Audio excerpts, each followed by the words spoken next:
Hi, my name is Laura Rojas-Rozo. I am working with Dr. Isabelle Vedel at McGill University in Montreal, Quebec.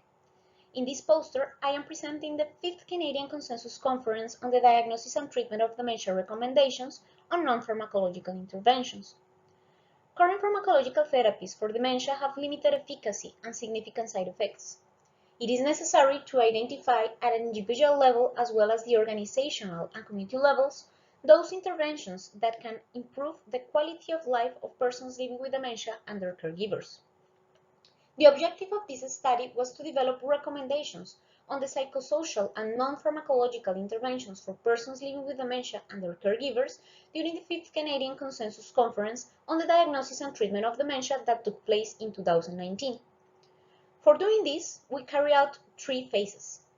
The first phase included a systematic review of reviews for obtaining information on the non-pharmacological interventions for people living with dementia and their caregivers, both at individual and community level.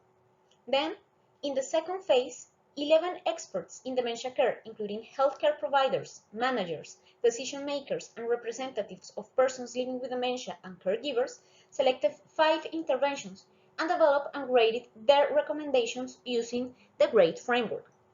In the third phase, these recommendations were shared with more than 15 Canadian and international experts in dementia using the Delphi consensus model. We provide here 5 psychosocial and non-pharmacological recommendations. At an individual level, we recommend exercise, either group or individual, for persons living with dementia. We also recommend considering stimulation therapy for persons living with mild to moderate dementia. We also recommend considering psychosocial and psychoeducational interventions for caregivers of persons living with dementia.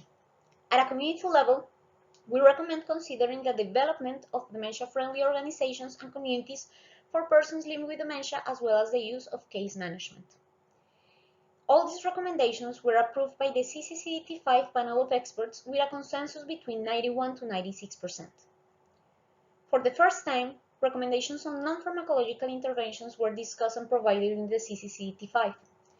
These recommendations have the potential of having positive effects on persons living with dementia and their caregivers, as well as allowing practitioners in primary care to provide holistic dementia care. These recommendations also have the potential to inform future clinical guidelines and policies involving dementia care in Canada.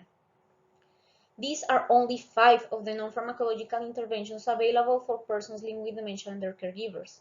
We intend to cover other non-pharmacological interventions during future CCCDT5 iterations. Thank you.